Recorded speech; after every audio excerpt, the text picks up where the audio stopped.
Clerk will read the caption to House Bill 450. House Bill 450.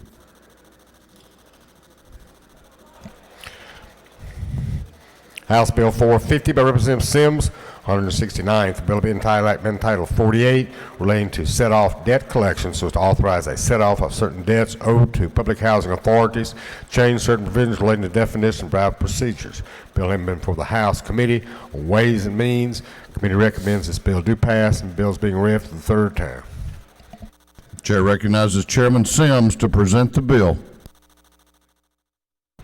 Thank you, Mr. Speaker. Ladies and gentlemen of the House, I bring to you the substitute to House Bill 450. This is a public housing authority bill, and currently there's an estimated $16.6 million in outstanding tenant accounts receivable for the 188 public housing authorities here in the state. Most of this debt is from residents that have moved off and owing rent, and this is after the PHAs have found that they have unreported income through efforts they have made. This income, and when they move off, it's taxpayer dollars that have to go to pay this back rent. And what this bill does is it allow the public housing authorities to seek income tax refunds to pay this back rent. That's all this does. Now, this is after due diligence and as far as their public hearings and all those things are still available in the bill. They do have a means to fight the bill. Fight this effort if they wish to. But this would allow these public housing authorities to do this. This is a huge problem, and again, this would save many hours of time and many dollars that our taxpayers are having to do. I'll stand for any questions, Mr. Speaker. Don't appear to have any questions. Thank you, Mr. Speaker. I hope you all will vote for the bill. Gentleman has yielded the well. Is there any objection to the previous question being ordered? The chair hears none. The previous question is ordered. Is there any objection to adopting the committee substitute? The chair hears none. The committee substitute is adopted. Is there any objection to agreeing to the report of the committee, which was favorable to the passage of the bill? The chair hears none. The report of the committee is agreed to. Shall this bill now pass? All those in favor of the passage of House Bill 450 will vote aye. Those opposed will vote no, and the clerk will unlock the machines.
Have all members voted? Have all members voted? If so, the clerk will lock the machine on the passage of House Bill 450. The ayes are 157, the nays are 0. This bill, having received the requisite constitutional majority, is therefore passed.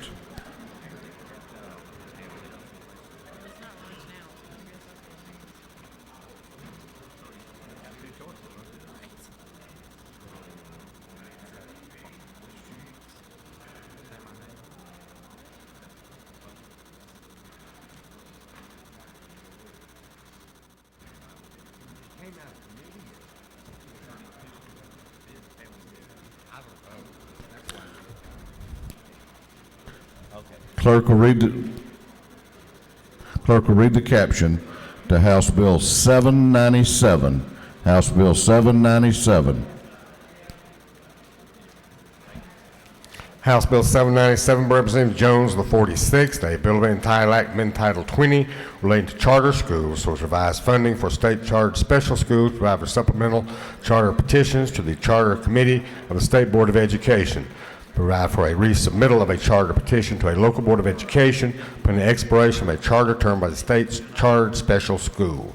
Bill having been for the House Committee on Education, the committee recommends the bill do pass by substitute, be read for the third time. Pursuant to House Rule 33.3, the Rules Committee has voted to limit debate on this measure and others that will be addressed later in the day to not more than 1 hour, with the time to be allocated at the discretion of the chair. The chair allocates 30 minutes to each side, and the chair now recognizes the Speaker Pro Tem of this House, Speaker Pro Tem Jones, to present the bill. Thank you, Mr. Speaker. I'd like to ask for your consideration today for House Bill 797. It's the enabling legislation. It's tied to the successful passage of House Resolution 1162, which is now in the Senate and would need to be voted on statewide. What the bill does is it allows the state to authorize state charter schools under more narrow conditions than the state has exercised over the last few years since we passed the bill back in 2008.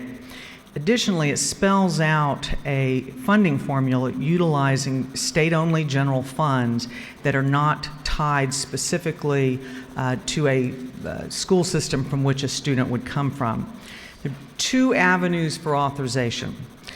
The first is if a petitioner agrees to a statewide attendance zone, and of the 60 startup charter schools in Georgia today, most of them are locally approved. Only 4 have an attendance zone today that is beyond one school district.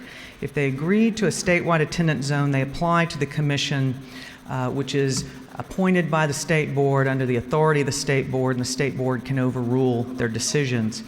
If they choose to have a specific attendance zone, the petitioner would be required to apply to all the school systems that it would draw from, and it would have to receive a denial from the school district within which it is physically located before it could apply to the state board. A few other provisions in it. The funding is, first of all, state charter students would receive the same amount of funding regardless of where they live in the state. So it would bear no resemblance to the school district in which they lived. The amount of funding of state funds is tied to the average lowest 3% of school systems' total funding in Georgia. Some of you have heard me explain this, particularly those on the Education Committee. When we voted on that equalization bill a couple weeks ago, the new formula threw out the top 5 highest FTE funded schools and school systems, and it threw out the bottom 5 under the assumption that they were outliers. Well, these schools, these students, would receive funding equal to those bottom 5, that average. A few other details. There is a commission, as I mentioned, appointed by the state board. There's a lobbying restriction similar to other language that's in current law applying to other entities. There are new notice requirements that were not in the previous law on enrollment procedures and lottery to make sure that there's adequate notice to those who might be interested in having their child attend.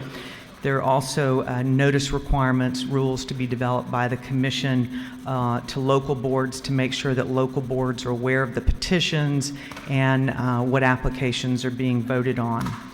There's a preference, if all things are equal, for the schools to hire U.S. citizens.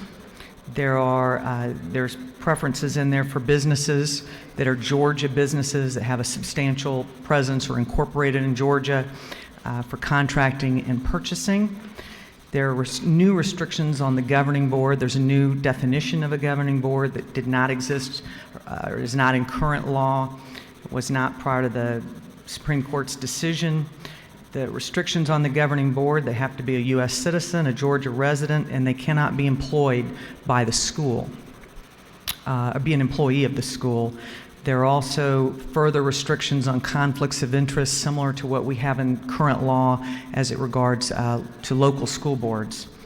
There's a new requirement that the members of the governing boards of the state charter schools, there's a requirement that they actually participate in training. Previously, it was just a requirement that it be offered.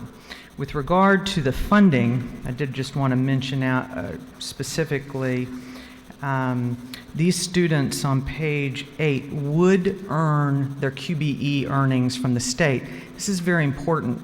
You want that to be a dynamic number so that if a child has special needs, they would earn greater funding just as a student in any other public school would. Additionally, if they offer transportation, they would receive a share of transportation funding. If they offer school nutrition, they would receive a state share of that as well. And then they earn an extra increment that is tied to the lowest total funding of the 3% lowest funded school systems in Georgia. They also would earn an increment similar to what other students earn for facilities funding. Virtual schools would be funded less. They would not earn the capital or the capital revenues. They would not earn all of the extra increment. It would depend on what kind of school they had. Were they partially virtual, fully virtual? I worked very closely with the Department of Education.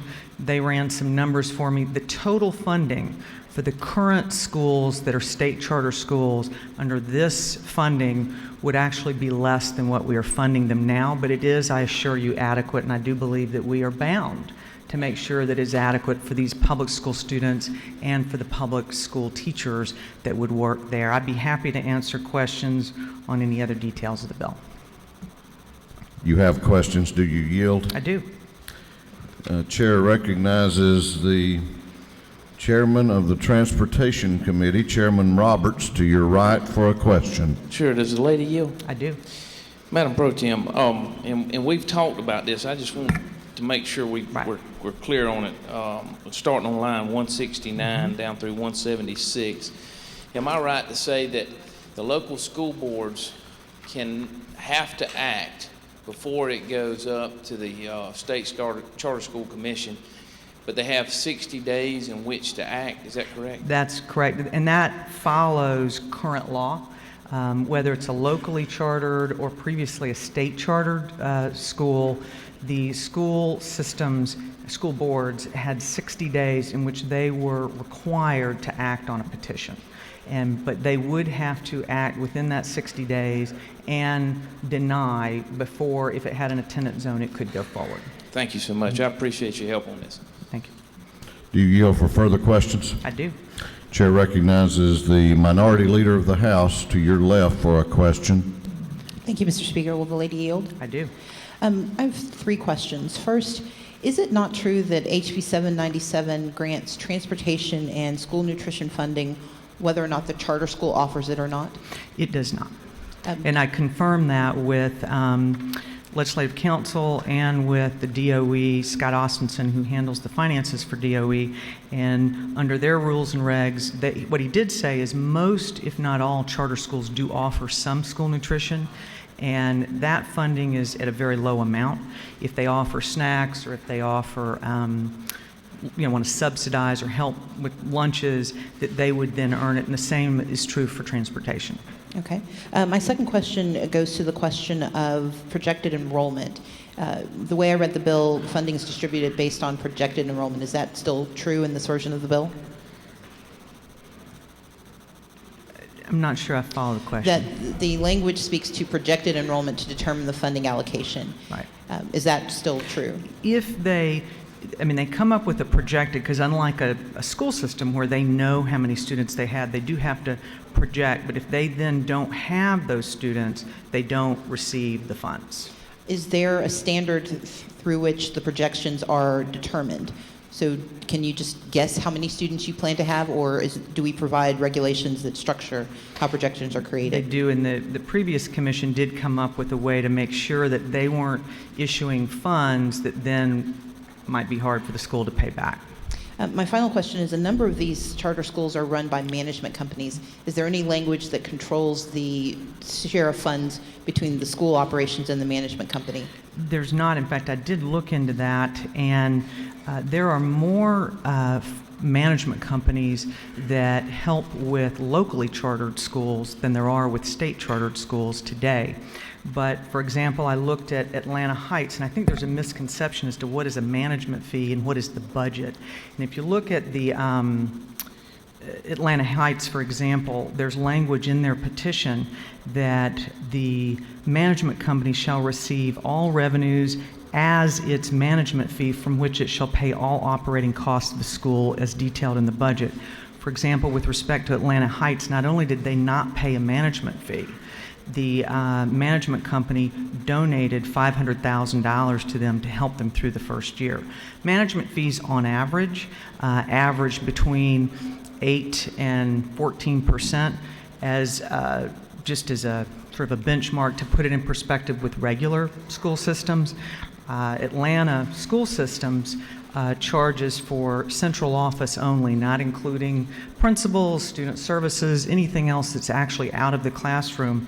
They allocate $3,000 or 22% per student for central office. So, but it is clear in the bill, and it is a requirement, that you cannot serve on the management, you can't be an employee, you can't contract as a member of the management company and serve on the governing council to keep that separation.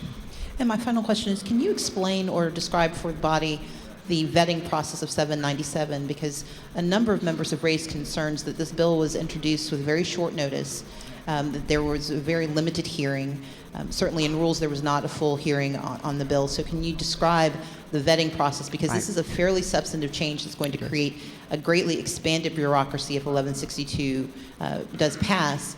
And yet there has not been a great deal of detailed or at least detailed analysis to my knowledge. So if you could clarify that, I'd appreciate it. I don't think it creates an expanded bureaucracy, but it does. We had 2 hearings on it. The first was 8 days before we actually had the final vote in committee, which is a lot more time and hearing than, for example, we have on conference committee reports, which sometimes are as or more substantive. But I had copies of the bill in my office. I distribute them to the minority leadership in the Senate, to any member of the Senate or the House that wanted one. There were advocates, education advocates that were at the first meeting. They heard it. They were certainly welcome to pick it up. In that 8-day period, I did not have one person ask for, I did actually have one non-member ask for some changes, but other than that, I did not have any others. Was it given to the minority leadership in the House?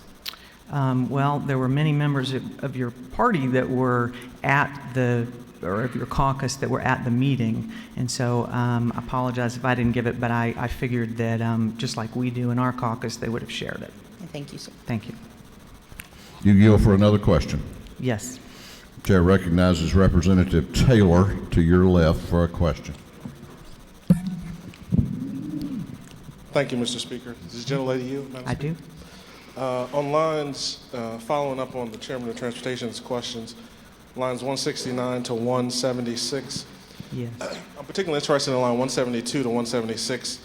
The first sentence there, the Commission shall not act on such petition until at least 60 days after submittal or by denial or by decision of the local board. And then the last sentence says that the Commission shall not act until the local board has denied the petition. It seems that it's contradictory there. Do you have at least until 60 days or until it does. the board And in fact, the first time I read it, and so I met with Betsy, and she, it is current law now that they have up to 60 days to act on a locally charter or local petition.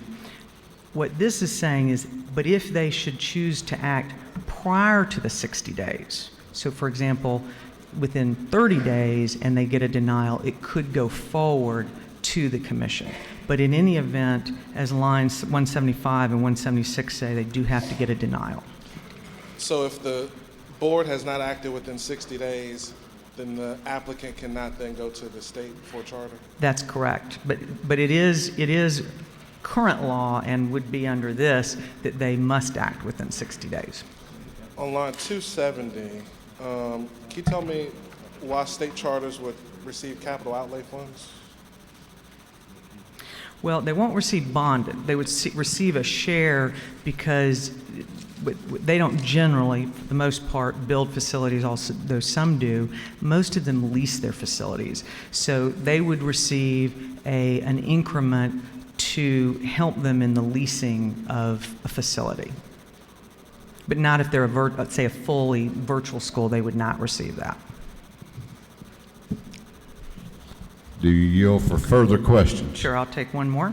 Chair recognizes the chairman of the Natural Resources and Environment Committee, Chairman Smith, to your right for a question. Thank you, Mr. Speaker, and thank you, Madam Speaker Pro Tem. I'm on page 6, and I'm reading from 196, and on to next page 7. I noticed that there is much more detail now given so that we are not allowing our charter schools to be opportunities for profiteering and such as that. And I'm glad to see those changes and would welcome a comment from you about how you address those. Well, I looked at nationally, particularly in the states that have a lot of state charter schools, but also local, as to what kind of requirements they had.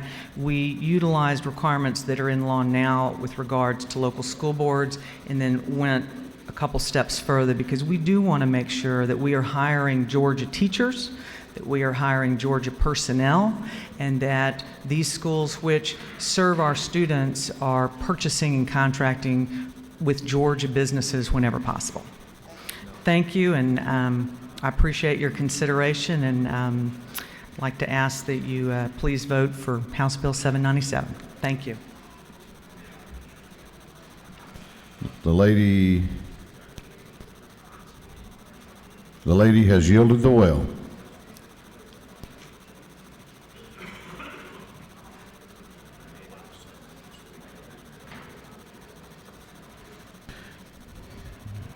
Is there objection to the previous question being ordered? The chair hears none. The previous question is ordered. There is a minority report on the bill.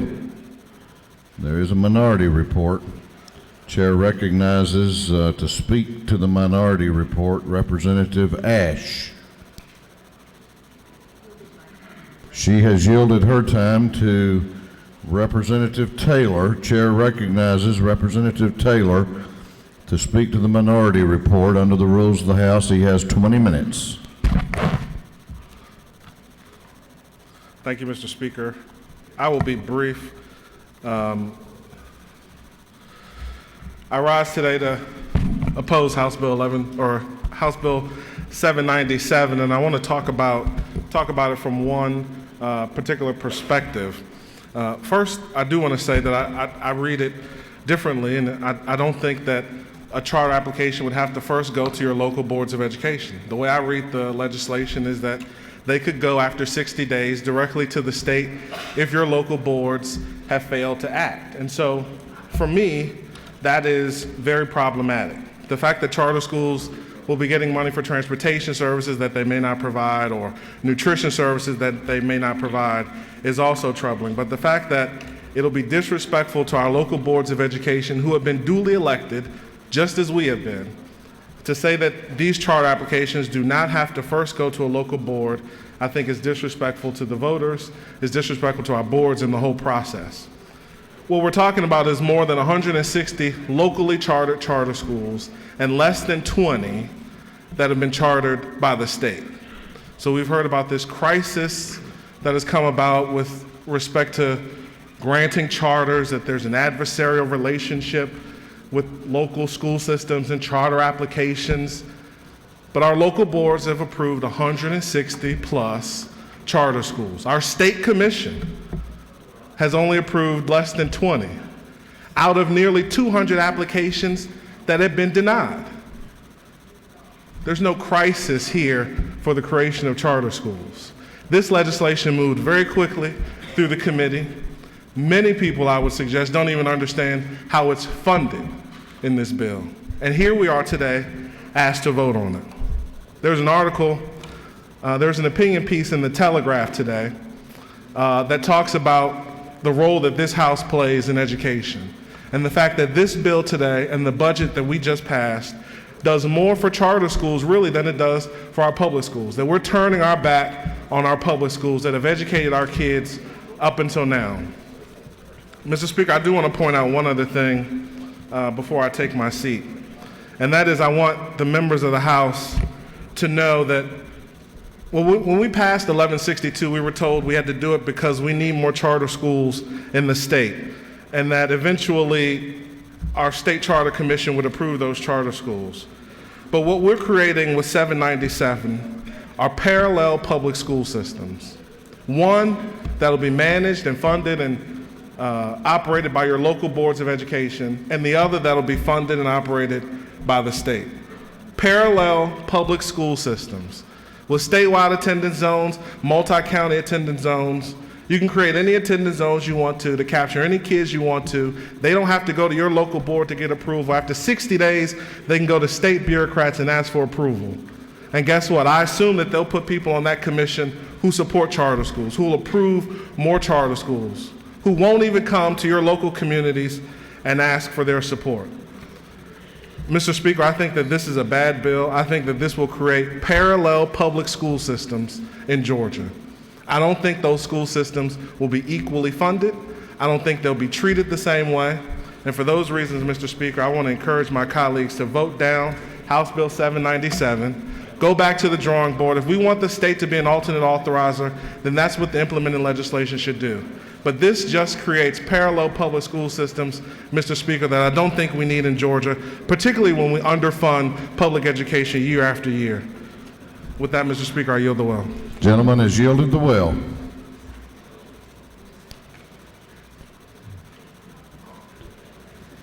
Does the chairman of the committee has not signed up? I'm assuming that you don't wish to be heard. What purpose does Chairman Coleman rise? Pardon me, inquiry. State your inquiry. Mr. Speaker, isn't it true that this bill was heard 3 times in the full committee? And isn't it also true that this bill was treated as any other bill would be treated in the full committee? And isn't it true also that everyone was encouraged to meet with the Speaker Pro Tem, meet with the Whip, meet with any of us if they had any comments? Isn't that not true? I feel confident that the gentleman is stating the truth, and I know how hard the Speaker Pro Tem has worked on this issue for not only during the session, but prior. Is there, we've already ordered the previous question, is there any objection to adopting the committee substitute? The chair hears none. The committee substitute is adopted. Is there any objection to agreeing to the report of the committee, which was favorable to the passage of the bill? The chair hears none. The report of the committee is agreed to. Shall this bill now pass? All those in favor of the passage of House Bill 797 will vote aye. All those opposed will vote no, and the clerk will unlock the machines.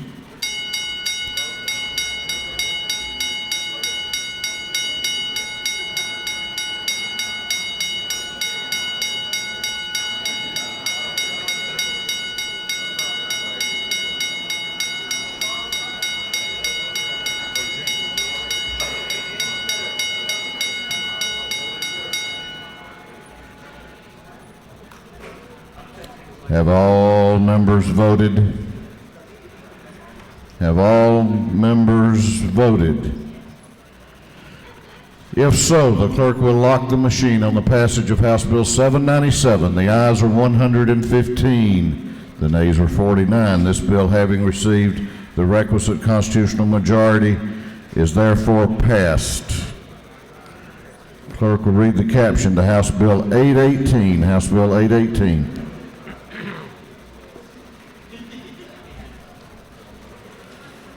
House Bill 818 by Representative Parsons, 42nd.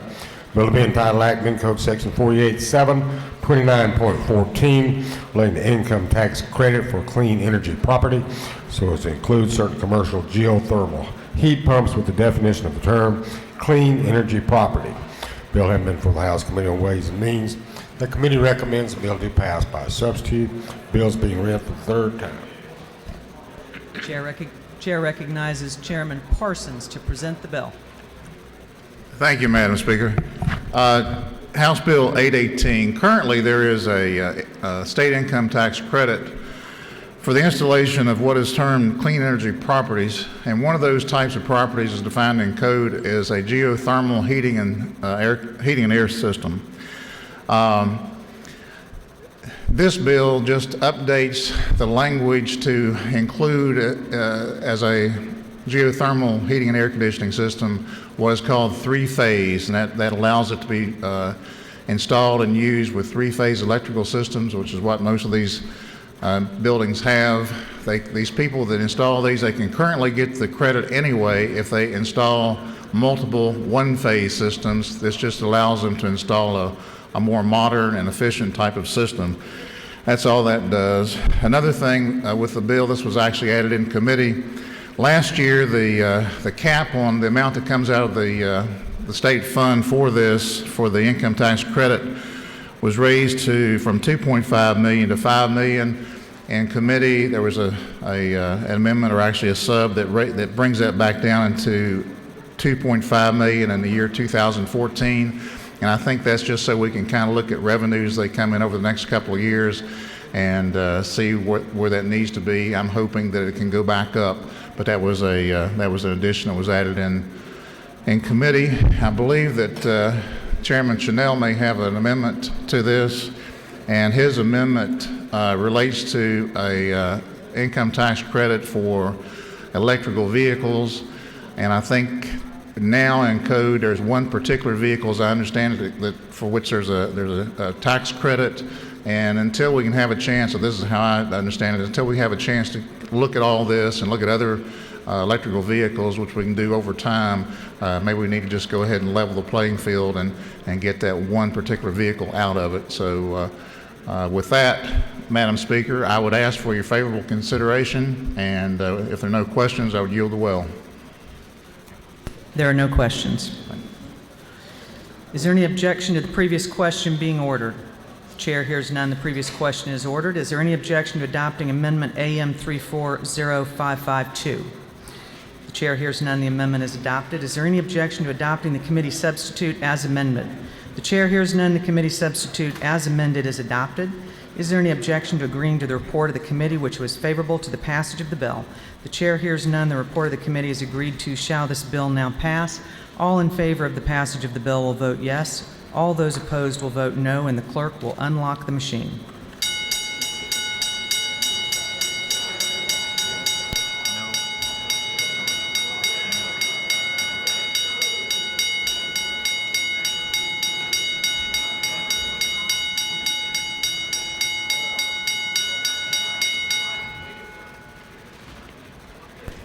Have all members voted? Have all members voted? If so, the clerk will lock the machine on the passage of the bill. The yeas were 164, the nays were 0. This bill, having received the requisite constitutional majority, is therefore passed.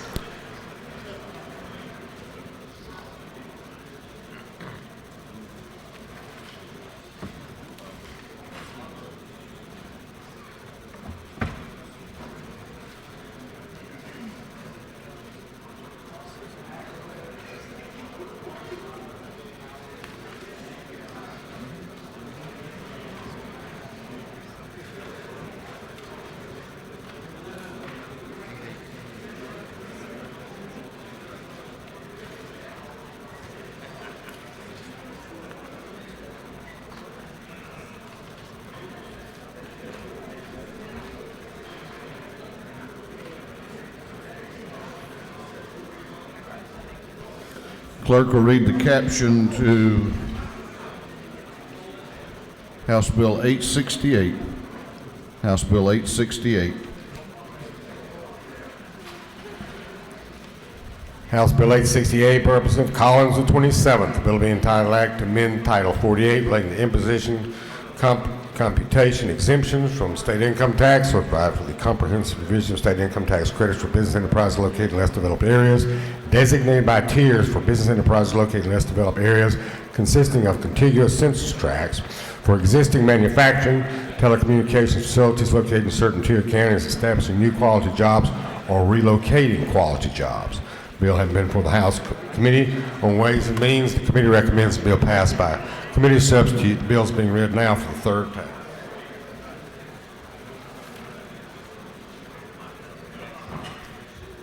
Chair recognizes the governor's floor leader, Representative Collins, to present the bill. Thank you, Mr. Speaker. I appreciate the opportunity to bring House Bill 868, which is part of the governor's competitiveness package. This is a bill that has changed briefly from the tier structure that it had, but it still offers some credits and still offers some expansion of definitions that we believe will be good for business and good for jobs. The sections break down into sections 1 and 2, where we're adding to the definitional stage. Eligible industries include biomedical and alternative energy products. Also, Section 3, we're expansion of the R&D tax credit that currently is being allowed. This is a case, just simply giving them another way to offset their cost of R&D.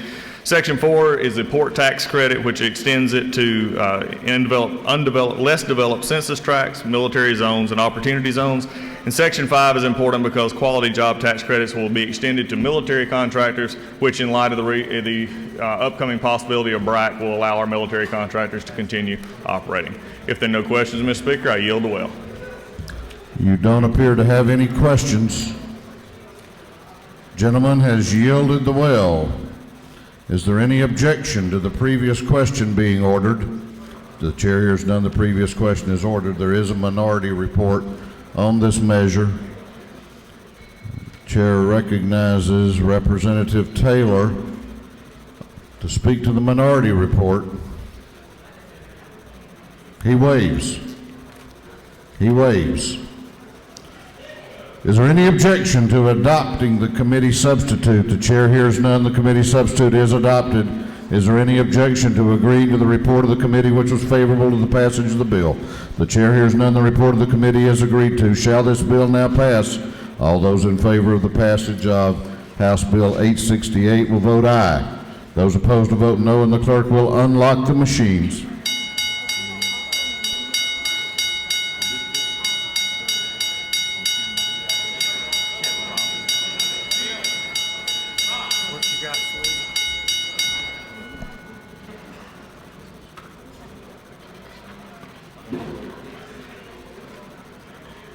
Have all members voted? Have all members voted? If so, the clerk will lock the machine on the passage of House Bill 868. The ayes are 167. The nays are 0. This bill, having received the requisite constitutional majority, is therefore passed. Clerk will read the caption to House Bill 1080. House Bill 1080. House Bill 1080 by Representative Purcell, the 159th. The bill will be entitled 46, relating to the Georgia Emergency Telephone Number 911 Service Act of 1977, so as to eliminate the 911 Advisory Committee. The bill having been before the House Committee on Energy, Utilities, and Telecommunications. The committee recommends this bill do pass. The bill is being read today for the third time. Chair recognizes Chairman Purcell to present the bill. Thank you, Mr. Speaker.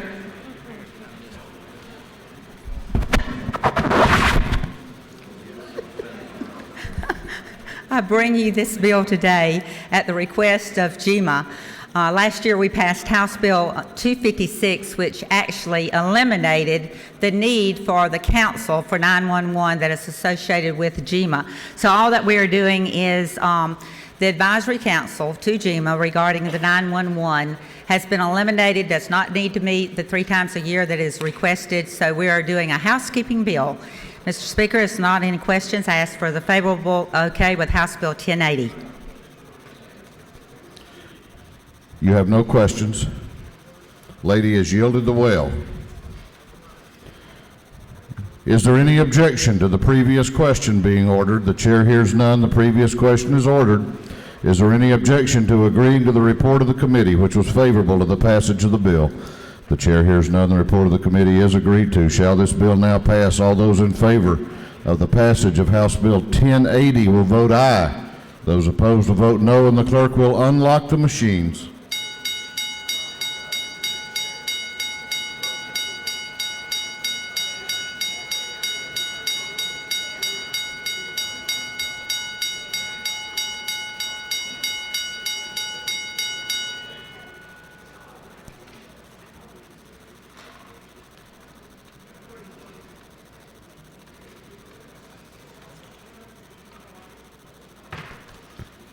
Have all members voted?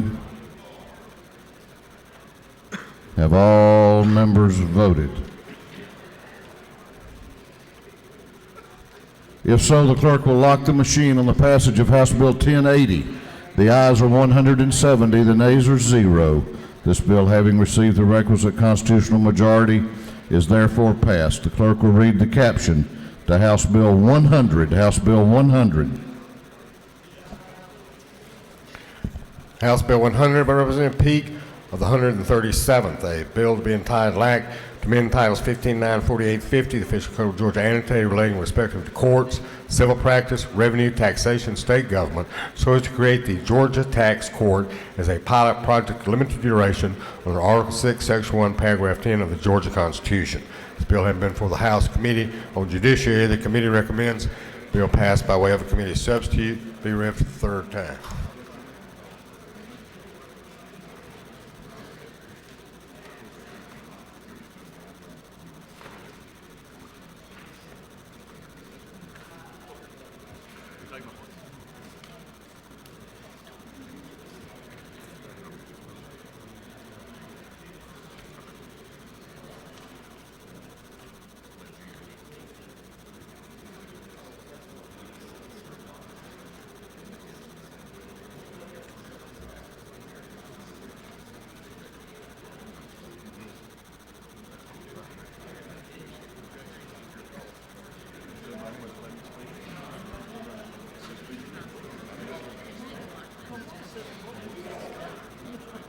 Chair recognizes Representative Peake to present the bill. Representative Peake. Thank you, Mr. Speaker. I rise today to present to you House Bill 100, or known as the Tax Court Bill. 2 years ago, the Tax Reform Council held hearings around our state, and there was a constant theme heard during almost every meeting.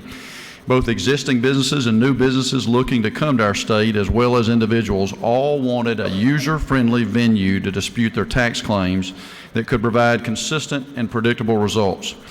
So the last 2 years, we've worked diligently to come up with a scenario that is both efficient and practical for our taxpayers. After gathering input from judges all across the state and at every level, from the Supreme Court to the Superior Court, and with wise, significant input from Chairman Wendell Willard and Subcommittee Chairman Mike Jacobs, as well as from tax lawyers and CPAs across our state, we drafted the bill with the establishment of a tax tribunal as an independent and autonomous division of OSA, the Office of State Administrative Hearings. Currently, if you have a dispute with the Department of Revenue, you have an option to file a petition in Superior Court or file a petition with OSA and an administrative law judge. If you file with OSA, the verdict can still be reversed arbitrarily by the Commissioner of the Department of Revenue, which leads to a very frustrating process. The establishment of this tax tribunal will assure the citizens of our state that they will have their petition heard before an expert in the complex area of tax law. These rulings will become public record and lead to more consistency, better predictability, and significant efficiency for our citizens when they have disputes with the Department of Revenue. Another key component of this bill is the creation of a small claims division, whereby citizens and small businesses in our state will have the right to appeal their small claims against the Department of Revenue. Many of our citizens, including me and maybe you, have chosen not to contest disputes with the Department of Revenue because it seemed too much of a hassle or too costly. Now, the average citizen will be able to challenge a DOR ruling in this small claims division, even with just the assistance of their CPA, without the burden or cost of hiring legal counsel. In summary, I believe House Bill 100 will create new opportunities for businesses and citizens in our state to be able to address their disputes with the Department of Revenue confidently in a much more user-friendly environment. This bill also has overwhelming support from the Georgia Chamber and the NFIB as it continues our commitment to creating a business environment in Georgia that is conducive to economic growth. It also directly addresses many of the concerns we have heard from citizens during our Red Tape Watch hearings. I must take a moment also to thank Lindsay Napier from the Majority Leader's office, who has done invaluable work on this piece of legislation. Mr. Speaker, I will yield for questions if there are any. You do have a question. Do you yield? Yes, sir. Chair recognizes Chairman Knight to your left for a question. Does the gentleman yield? Yes, sir. I wanted to, isn't it true, say thank you for the work on this, and again, the testimony on the Red Tape Watch. Much of that was with the small business community and their related tax issues, and they very much appreciate this, as it will help them lower the cost of their tax compliance. It will, and thank you for the comment. I appreciate that. If any of us ever have a dispute with the Department of Revenue, we will be glad this tax tribunal is in place. I can promise you that. Mr. Speaker, You have no further questions. I ask your favorable consideration of House Bill 100. The gentleman has yielded the will. Is there any objection to the previous question being ordered? The chair hears none. The previous question is ordered. Is there any objection to adopting the committee substitute? The chair hears none. The committee substitute is adopted. Is there any objection to agreeing to the report of the committee, which was favorable to the passage of the bill? The chair hears none. The report of the committee is agreed to. Shall this bill now pass? All those in favor of the passage of House Bill 100 will vote aye. All those opposed will vote no, and the clerk will unlock the machines.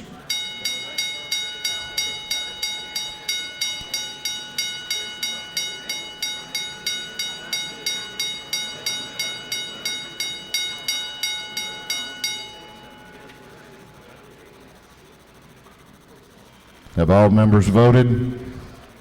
Have all members voted? If so, the clerk will lock the machine on the passage of House Bill 100. The ayes are 165, the nays are 0. This bill, having received the requisite constitutional majority, is therefore passed. Clerk will read the caption to House Bill 872. House Bill 872. House Bill 872 by Representative Shaw, the 176th. The bill will be entitled Act amending Title 10 relating to secondary metal recyclers, so it provides for comprehensive provisions regarding secondary metals recyclers. To amend Code Section 40-3-36 relating to cancellation of certificate of title for scrap, dismantle or demolish vehicles, salvage certificate of title, administrative enforcement, and removal of license plates, so as revise certain provisions relating to the use of a form of transfer title to a motor vehicle to be sold or disposed as a scrap, metal, or part, subject to a contingency. Bill having been before the House Committee on Judiciary and Non-Civil, the committee recommends bill passed by way of committee substitute. This bill is being read today for its third time. The Rules Committee earlier today, or yesterday, pursuant to House Rule 33.3, has voted to limit debate on this measure to not more than 1 hour, time to be allocated at the discretion of the chair, and the chair allocates the time equally to those advocating for the measure and those opposing the measure. Chair recognizes Representative Shaw to present the bill. Representative Shaw. Thank you, Mr. Speaker, members of the House. House Bill 872, this is the metal theft bill, the House version. There's a bill in the Senate that's already cleared. I don't really think I need to tell you. I think everybody realizes that we've got a serious problem in this state with the problems with theft of metal properties. And it's not just copper metal. This bill will address this problem, and it's a comprehensive approach. And when I said it's not just copper, this is for all metals, ferrous and non-ferrous metals, with the exception of aluminum cans and precious metals. This has been a very well vetted bill, and I applaud my colleagues in the House Judiciary Non-Civil Committee for their civility in that measure. But I'm just going to kind of go over the bill, but I just want to tell you that I'm really proud to stand here and tell you from where we started working on this, Chairman Smith and I back in June or July. And my background in the insurance business, I can tell you how bad it is, and that's why I see it. And I also see it from the agriculture side But I can't even insure a church out in the country anymore, a rural isolated church, which is a big part of what we do, without requiring them to have a fence around their air conditioned system. Now, folks, when it gets that bad, when you have to tell your churches to put fences around their property, I think it's time for us as a legislature to do something about it. A process there was legislation 3 years ago to address this issue, and I know it was tough then. But what was done, unfortunately, has not been able to stop the increase in the amount of property losses involved with metal theft. The numbers have just gone through the roof, and what we've done is looked at what other states have done and tried to pick what has worked and tried to stay away from what hadn't worked. And we've also been very cautious on trying not to put too much of a burden on what is a very viable industry in the state. We've got some great metals recycling businesses and salvage operations, pull-apart folks that are providing jobs and helping boost the economy in our state. It's a $3.7 billion industry. So we don't want to hurt those folks. But this bill, when I go into Section 1 into the definitions, the reason we're going into definitions because we want to make this bill apply to not just those viable businesses that have signs in their storefronts and that are providing jobs, but this bill will also capture those folks that are flying under the radar now, those folks that may not be a business but an individual that are operating out of the back of a pickup truck and buying metal. This bill, the way we've defined it, will also capture those folks, and it'll require that all of those secondary metals recyclers become registered with the law enforcement in their county, and that will go into a statewide database in coordination with the Secretary of State, so it'll be a very uniform system, one form for each. There's not going to be a different type of system for each county. That registration and that database of all these metals recyclers will be used by law enforcement so they know who these folks are. And those that are trying to fly under the radar, we'll be able to say, hey, if we see somebody out there trying to do that, number one, we'll be able to say, let's get you registered. Let's see, but we just want to know who these folks are. Also, there's a database dealing with the transactional records. When I say that, the bill 3 years ago already requires that for each metal transaction that we get photographs and copies of identification of the sellers, good photos that you can reasonably and clearly see of the metal properties. This bill will take that a step further and require that all of those transactional records be uploaded into a database. So basically you're talking about a database of all these photographs. This is the number one thing that law enforcement has asked for, is the database. And the reason for it is quite simple. If you're an investigator and you're investigating a metal theft, then right now the way it is, you've got to drive around in your car and go to all these different metals, these fixed locations, and say, let me check your records. I've got a suspect. Well, with this system, they'll be able to sit at their desk and log on to a secure system and check to see if their suspects have stolen or have sold any metal in the last period of time. So this is going to be a great tool for law enforcement to help with this problem. We're also requiring that on the payment side, the buyer will have to pay by check or electronic funds transfer. This has been argued on both sides. When we started out, the bill actually had a waiting period before the payment could even be made. We've done away with that. We worked real closely with the industry to try to make sure we came up with something that these folks can live with. We don't want our recyclers that live on the state line to go out of business because everybody's going across the line. But we're going to require that check be paid by check. Now, there's an amendment to the bill also that has already passed through the Rules Committee, and I'll go ahead and speak on the amendment because it deals with these payment options. Right now, the way the bill reads is the check has to be mailed to the identification that the seller has provided. What the amendment does is it's a compromise, because a lot of you have weighed in on this, that would take that part out where we're requiring that the check be mailed. But what we have done is stepped up what we're asking for in the form, in as far as the identification from the seller.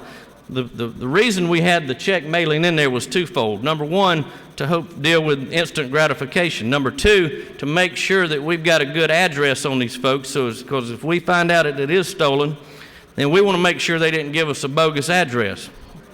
Well, what we're requiring is that it be a valid, unexpired driver's license, state issued from another state or Georgia, federal or military ID. So we feel like with the amendment, even though we're giving up the part about having to mail the check, we've still made sure we've got a valid address on these folks. The amendment's a policy decision, and we feel like that the amendment is still going to, even with the amendment, that it's going to go a long way to helping with the problem. We also had, I think you'll like this part. I think we all agree that the number one type of metal item that's being stolen is copper, and most of it's being stolen out of heating and air units. Many of you, some of you, I guarantee you, have had your air conditions ripped off to get the copper coils out of them. Well, what we're going to require that's going to go a long way in helping with that problem is that those types of coils that are easily identifiable in relation with these heating and air systems or evaporators can only be sold by a licensed contractor unless you have proof and documentation, receipts that it was yours. Now that could also be done by your contractor can give you a form that says, hey, we worked on your heating and air unit and we're going to give you your coils back so you can go sell them. Because there is money in this, y'all. I mean, at $3 and something a pound, that's really the root of the problem, but we can't do anything about that. That's like us trying to do something about gas prices. Some folks actually they had a problem. We want to make sure we didn't apply this to the sales of batteries, so we've excluded batteries in here. There were some issues brought up by local government to make sure that what we were doing didn't affect any kind of local ordinances and zoning, since we're doing a statewide system. So we've appeased all parties there and put a piece in there that protects the local ordinances with regards to their zoning. We've got a forfeiture provision in here. It's a very simple provision, but basically it says that it calls that if you're convicted of metal theft, then it's much like we do with game laws and so forth. We can take their vehicle, their tools, everything that they use when they're attempting and performing these thefts. We also have a restitution clause in here that protects the victims, and if the recycler is and if they're guilty of buying stolen items, then they've got to make that right with the victim. They've got to pay their cost to replace and so forth. And I mentioned that this also goes into dealing with automobiles, vehicles, and there was a problem or some issues brought up by the used car dealer folks that with the economy we're under, that a lot of people out there with vehicles that are over, say, 12 years old that are financed, and sometimes they're being salvaged and crushed before they realize that there's a lien on them. So we're gonna deal with that by requiring that they search the lien on these vehicles before they crush them. That was a compromise that was in lieu of raising the age limit to 20 years. We kept it at 12 years and just simply required that we do the lien search. We also added trailers, because it's not just cars, it's also trailers. But that's the gist of the bill. It's, as you can tell, it's a very comprehensive bill, and I'm sure with that said that there will be questions, but I would like to just mention there is the amendment on your desk, and dealing with the mailing of the checks. And Mr. Speaker, I'm finished going through the bill, and I'll be glad to entertain questions. Do you yield for questions? Yes, sir. You're using up time, as you know, but that's what you wish to do? I'll take a couple of questions. Okay, that's fine. Chair recognizes Chairman Rogers to your right for a question. Thank you, Mr. Speaker. The gentleman yield. Yes, sir. Isn't it true if I take an old refrigerator that I pick up in Lakeland, Georgia, that's worn out, doesn't it have a lot of copper in it, a refrigerator? Yeah, the part of the refrigerator that deals with the evaporator and the cooling does have copper and aluminum. Okay. Isn't it true you probably have a lot of refrigerators in Lakeland, Georgia, and And there's a lot of things we do like to keep cold. Okay.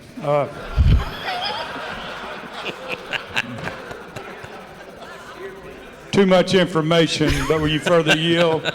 Yes, sir. If I have a refrigerator that goes out from Lakeland, Georgia, and I take it to a recycler, does this mean I have to fill out a form and become a dealer and wait on my $32 check to come back to me? Is that the way I read this bill? You're saying if you're selling that coil, then do you have to get registered? Right. No, sir, you do not. This bill does not apply to the sellers. We looked at what South Carolina did when they attempted that, and it was a train wreck. So this bill only applies to the buyers being registered. So we didn't want someone that's out there tearing down a farm building to have to go get a permit just to do it. Okay. Will you further yield? Sure. So when I go into a recycler, is it not true? They don't fingerprint me. They don't take a footprint of me. They don't take a picture of me. They don't take a profile of me. And I can sell that old refrigerator. That's exactly right. You do not. You have to give them a valid ID, and that's it. And they take the pictures of the metal and everything, and that's already being done. Okay. Thank you. Thank you. Do you yield for further questions? Yes, sir, Mr. Speaker. Chair recognizes Representative Williams to your right for a question. Thank you, Mr. Speaker. Would the gentleman yield? Yes, sir. You mentioned something about check mailing. Will P.O. boxes be legitimate? A mailing address? Yeah, I mean that doesn't come into play. It can be it's actually requires that the check, the way it reads now, be mailed to the address on the identification of the seller. Oh, okay, thank you.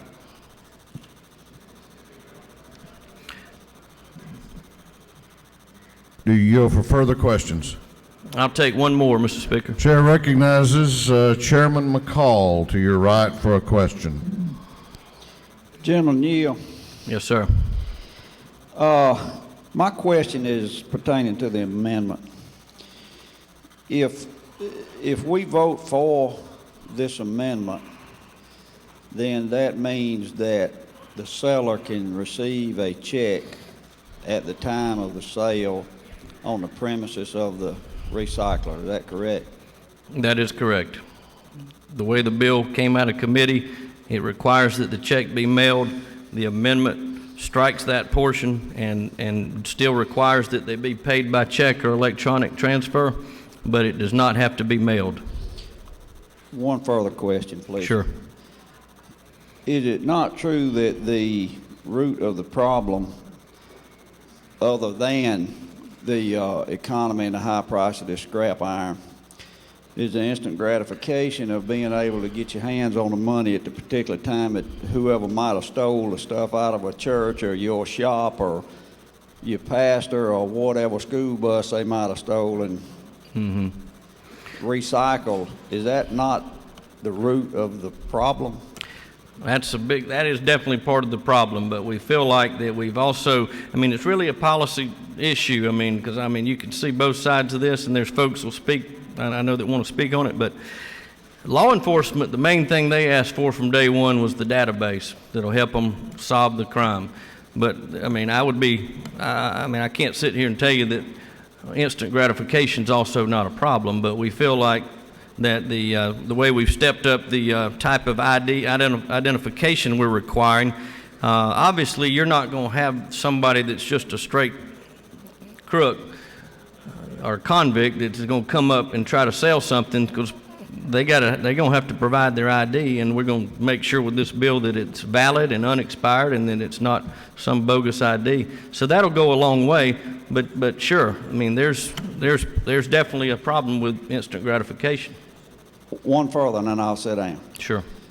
Would this not open up a business for, say, Representative Nemmer to put him a little metal building up across the road and charge $10 a hundred to start cashing checks as soon as the guy at the recycler got his check? I know it says you can't do it on premise, but could he just open up that business right across the road and you're still doing the same thing if you don't wait? I'm sure if the gentleman so speaks, that could happen. You have more questions if you care to yield. Mr. Speaker, in the essence of time, and I know there's others that want to speak on the bill, I'm going to yield the well for the rest of my time. Gentleman has yielded the well. Ask for your favorable consideration. I appreciate the time. There are 4 members that wish to be heard. I will let them know now that there is a total of 13 minutes left amongst the 4. Chair recognizes Chairman Rice to speak to the bill. Thank you, Mr. Speaker. I won't take very much time to talk about this because 2 years ago we passed the former metal theft bill. I was down here speaking at that point in time and pointing out to the body that what really works is enforcement mechanisms in terms of the people who are actually bringing the materials to these yards to get them recycled. We've been successful in the industry in getting in the provision for confiscation of their tools and their trucks. That's a big thing in terms of being able to stop this, because the word will spread very rapidly that you're not going to be able to get your stuff to that yard if in fact we confiscate both your tools and your trucks. And we also know, Mr. Speaker, that many of these people are subcontractors for firms that are wiring and doing a number of things on a commercial and residential basis. They're actually stealing the stuff right out of the houses. They'll put it in one day and take it out the next night. So, the reality of the situation is we've got provisions in here for enforcement that are far, far stronger than we've ever had before. As for the issue that's brought up in the amendment, a couple thoughts on this. We are down here attempting to build the opportunity for small businesses. We are here to effectively reduce regulations and not to impose more penalties. Now, the fact of the matter is that right now, the current law, you can walk into a place, go to the back door and drop off the material, walk to the front door with your receipt, and take your cash and walk out the door. I think that going the step to provide a check to these people is going to force them to take that extra step. And maybe there's instant gratification, maybe there's not. But have you ever stood outside one of these yards and watched the people come in? I have, because I've got them in my district. And believe me, these people are just trying to get by in this world. They're not all drug addicts looking for the next fix to take that money out there and do that. And by the way, nobody has stood up here and provided any quantifiable data on that basis. No one. So I'd ask you to vote for that amendment if it's objected to. And then I'd ask you to vote for the bill, because I think this is a good bill. I think it goes a long way, and I think with that amendment, we will not be restraining the very small businesses that we're trying to help here in this assembly with the new committee we've set up. So, ladies and gentlemen, with that, I thank you for your time. I ask you to vote for the amendment, vote for the bill. Chair recognizes Representative Chokas to speak to the bill. Thank you, Mr. Speaker. Ladies and gentlemen of the House, I'll be brief in the essence of time because I know there are other people that want to speak. But I want to bring to you a personal experience that I had July 29th of 2011. I was going to the office of my mini storage facility in Americus, Georgia, and inside the fence was someone stealing the copper out of 12 of my air conditioning units. And I chased him off. He ran away. He was stealing 8-foot lengths of copper. I've talked with the metal recyclers. That's worth about 25 or 30 bucks. And what he was doing was crimping the air conditioning units, letting the Freon come out. It takes about a half hour for the Freon to come out. He was covering it up with a piece of cloth because the Freon would burn his hands. He was taking that by taxi, not by truck, not with an expensive set of tools, going to the recycler and getting money so that he could support his drug habit. Ladies and gentlemen, that's what's going on in Americus, Georgia, and I'm here to say that that's probably what's going on throughout the rest of the state. I am not in favor of the amendment. I am in favor of the bill, and I ask for your support for the bill and against the amendment. Thank you very much. Chair recognizes Representative Hatfield to speak to the bill. We have 9 minutes left. Thank you, Mr. Speaker. Ladies and gentlemen, I rise today in support of this bill and particularly in support of the amendment to the bill.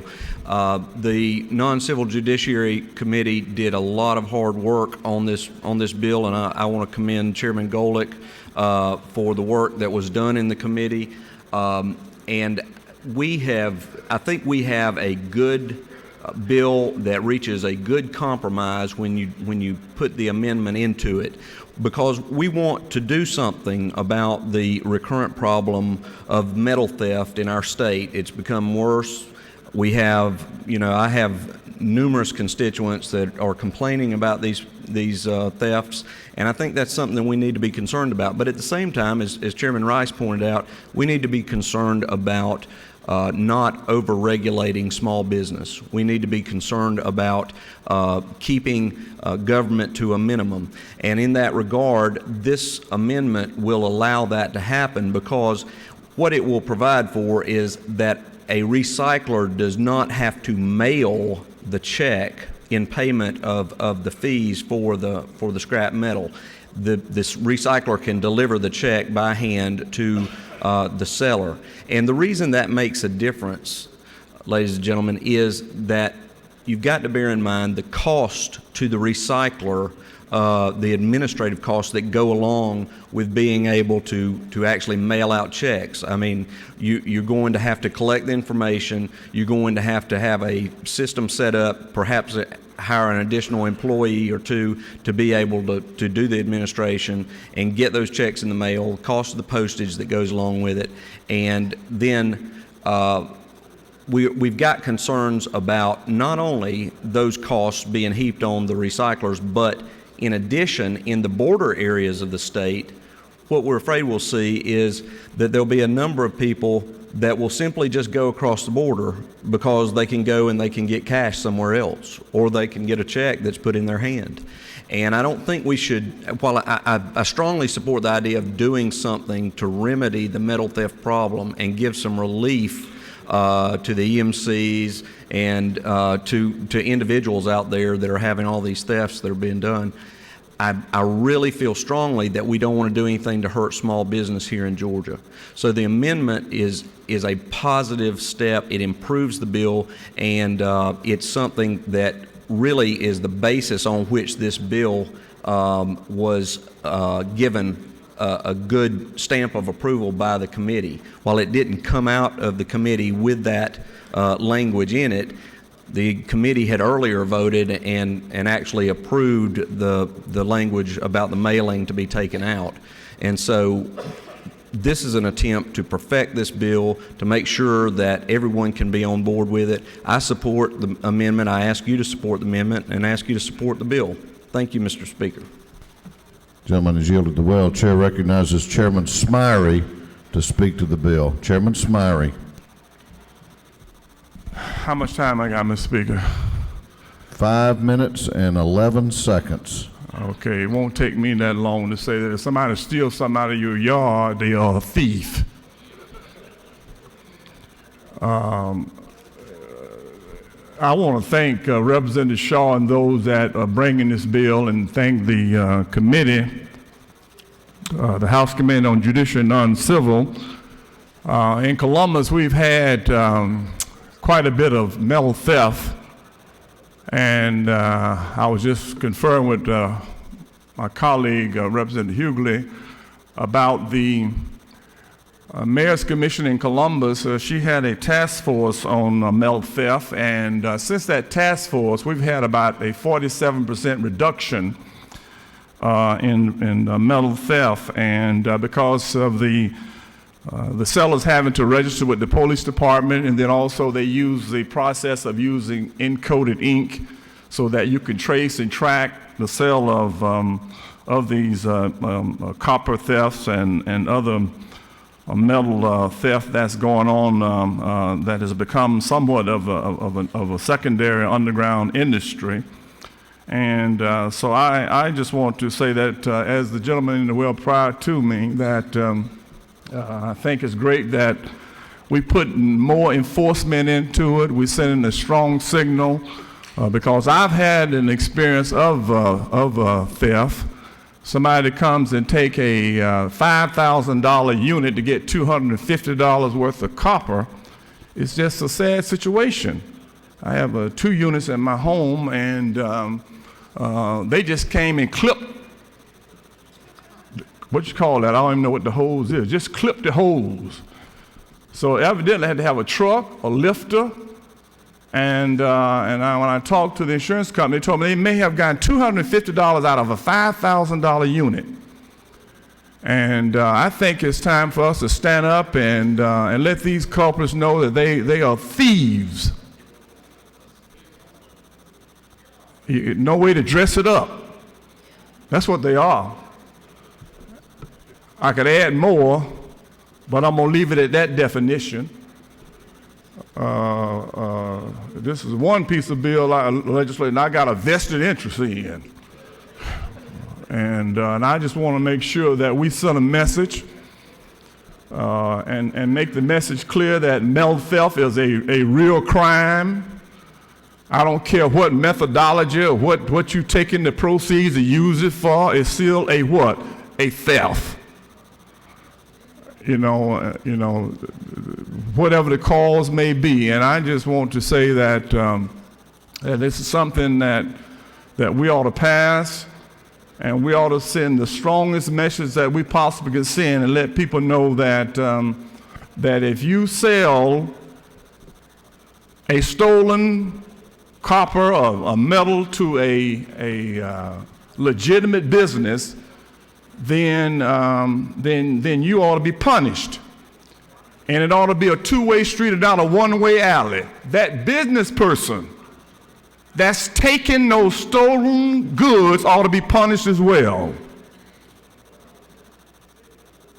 They ought to be punished as well. And I'm for business. I'm a businessman.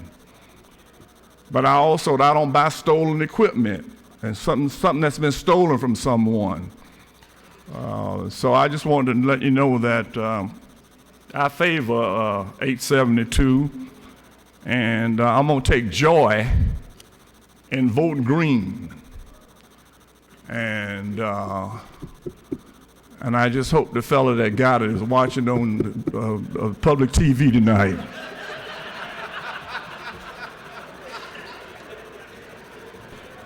The chair recognizes Representative Taylor for the remaining 50 seconds.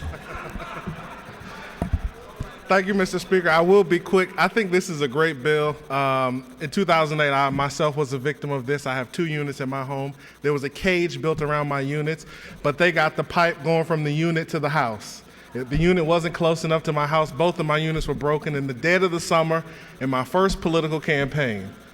And so I, just like the chairman emeritus, have a personal interest in this. It'll bring joy to me, Mr. Speaker, to put a green Y up on that board. Oftentimes I'll have a red no up there, but today it'll be a great day to have a green yes up there because I think this is a good bill.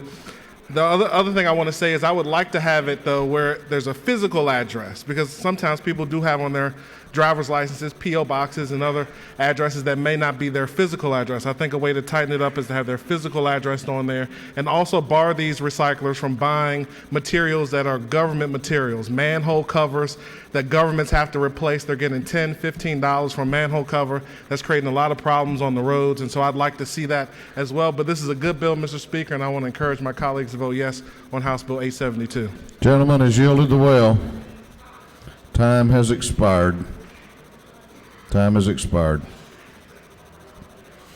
Is there any objection to the previous question being ordered? The chair hears none. The previous question is ordered. For what purpose does Representative Harrell rise?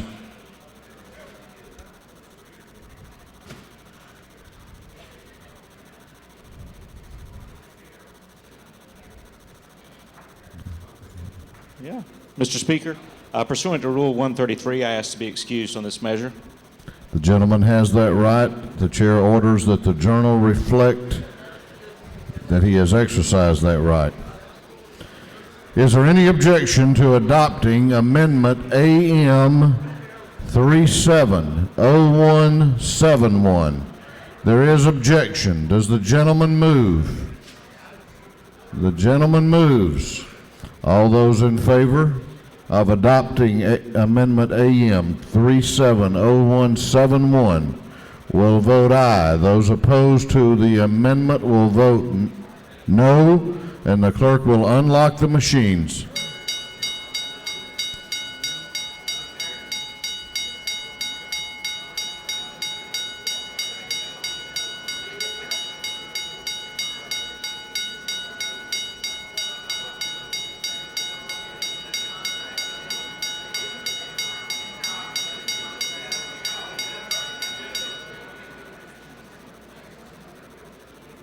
Have all members voted? Have all members voted? If so, the clerk will lock the machine. On the adoption of the amendment, AM 370171, the ayes are 119, the nays are 52. The amendment has been adopted. Is there any objection to adopting the committee substitute as amended? The chair hears none. The committee substitute as amended is adopted. Is there any objection to agreeing to the report of the committee, which was favorable to the passage of the bill? The chair hears none. The report of the committee is agreed to. Shall this bill now pass? All those in favor of the passage of House Bill 872 will vote aye. All those opposed will vote no, and the clerk will unlock the machines.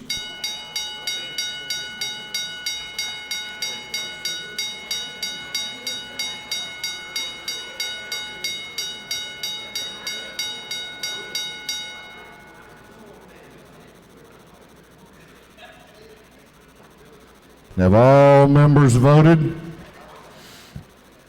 Have all members voted? If so, the clerk will lock the machine on the passage of House Bill 872. The ayes are 168, the nays are 2. This bill, having received the requisite constitutional majority, is therefore passed. I want to share with the members of this body that we have learned during the debate on that bill that Representative Roger Bruce has been discharged from the hospital and is on his way home. No, on his way here. He's coming here. Does he have a bill on the calendar or something? Clerk will read the caption. Clerk will read the caption to House Bill 1114. House Bill 1114.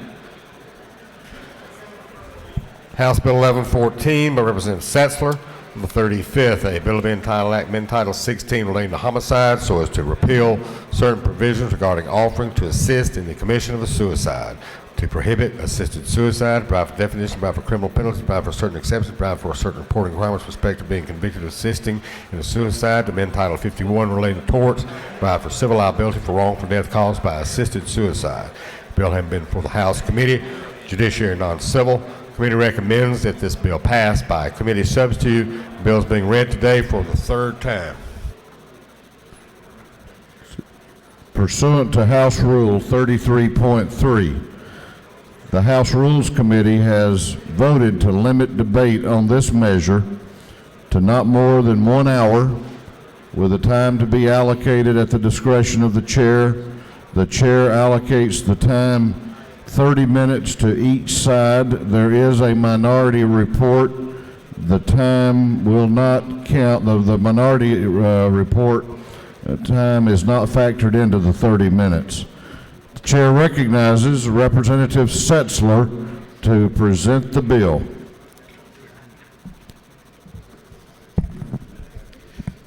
Thank you, Mr. Speaker. Ladies and gentlemen of the House, I rise today to present a bill that is no laughing matter. In fact, it's not a subject matter that we like to deal with here as a legislature. This is a, in fact, as I'll make the presentation today, there's a set of facts that will be very disconcerting to many of you, and I wanted to let you know that if you want any details from what we talked about today, there is a GBI affidavit I'll be able to make available to you to kind of highlight some of the facts of a specific case we'll talk about that unfortunately is not isolated in this state. HB 1114 deals with the issue of assisted suicide. It was made clear in February of this year that there is currently no law in the state of Georgia that prohibits one person from assisting another person in killing themselves. As we walk through the details of this bill, and before we do that, I'd like to thank some folks who worked very, very closely with us in this process. The State Attorney General's office has been very helpful after the February Supreme Court case that made it clear that our existing law left Georgians completely naked with respect to this protection. There's no law prohibiting this act. The Attorney General's office has been very proactive in helping in this process. The Georgia Hospital Association, I'd like to thank them in being very proactive in helping craft a bill that does those things it needs to do, but that does not have unintended consequences. I'd like to thank the Medical Association of Georgia, the community hospitals, Georgia Hospice, the Archdiocese of Atlanta, and the attorneys for one of the victims' families that we'll learn about here momentarily. It's been a comprehensive process over the last several weeks, and it's one that I think we, as Georgians, will be well advised to support.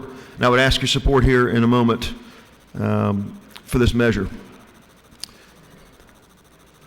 Pursuant to a GBI affidavit on the 20th of June 2008, Mr. John Selmer of Cumming, Georgia, who is a non-terminal, I say again, non-terminal cancer patient, engaged an organization called the Final Exit Network. The Final Exit Network was incorporated as a Georgia 501c3 in August of 2004 in Marietta, Georgia.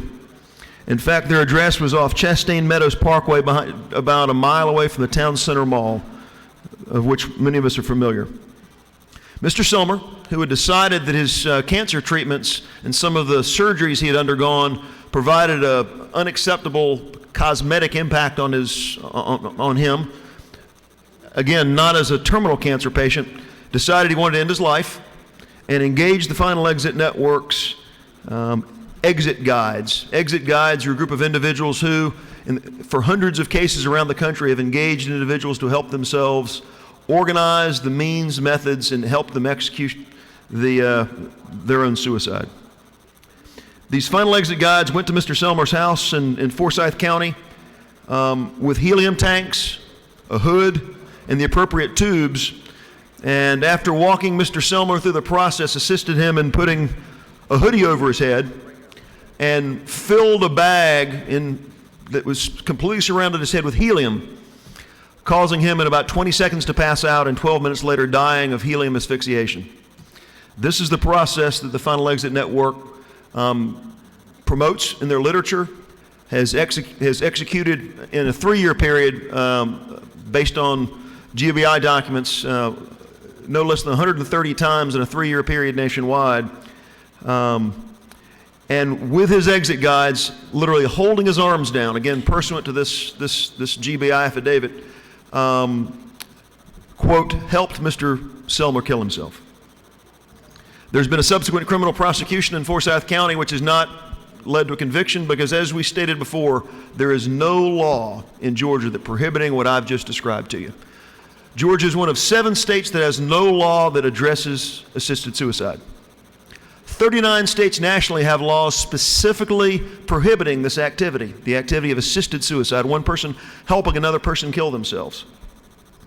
Within the last 6 years, there have been 4 states who specifically have allowed it, the state of Oregon, Washington, and a couple others. There are 4 states that allow physicians to do this, but 39 states nationally prohibit any kind of assisted suicide, and I would submit to you the values that we represent as Georgians and as representatives of our people, I think are very clear that the circumstances I described to you in Mr. Selmer's case, and unfortunately hundreds of cases like it around the country, should not be allowable in our state. I would refer you to the bill. I'll walk you through it briefly. There is an amendment that's being offered that I'm friendly to and ask you to strongly support. And then I'll highlight something that I've given to you on your desk that I think highlights for us as members where a culture that is friendly to assisted suicide would be heading. On Again, LC 295214S, the bill simply provides on page 1 the criminal penalty of a felony of 1 to 10 years for knowingly and willfully assisting someone in the commission of their suicide. And then on page 2, there's what I think is frankly the heart of the bill, all the cases in which people would be exempt. People who were medical practitioners who were legally providing care to people, trying to provide what we would recognize as helpful, life-saving care. Page 2 walks through to make sure that that people being taken off respirators, people that are working, physicians who are working pursuant to advanced directives are not unintentionally caught up in this crime that we're defining here. Very clearly, people who give consent for medical treatments, people who give consent to be taken off respirators or to have food and hydration taken away during their process in a hospice or hospital as part of the normal course of end-of-death services, that's not going to be caught up in this bill. We've been very, very careful to ensure that what we recognize as traditional, solid medical treatment in this state is not unintentionally caught up in this bill. That's frankly where 80% of this work in this bill has gone, with the hospital associations and with physicians associations. I can answer questions on any parts of this, but I want you to know that this is an issue that I think we as a state cannot ignore. Beyond the case of Mr. John Sulmer, I've made something available to you on your desk. There's actually a case in Oregon, whereas unfortunately in Oregon in 2006, when they made it legal to assist someone in killing themselves, we found in the state of Oregon in May of 2008, Mrs. Barbara Wagner, a 64-year-old retired school bus driver who had a terminal case of cancer and was looking for medical treatments to assuage her pain as she, as the final months and years of her life ticked away. The Oregon healthcare plan, the state's healthcare plan, denied her access to these drugs.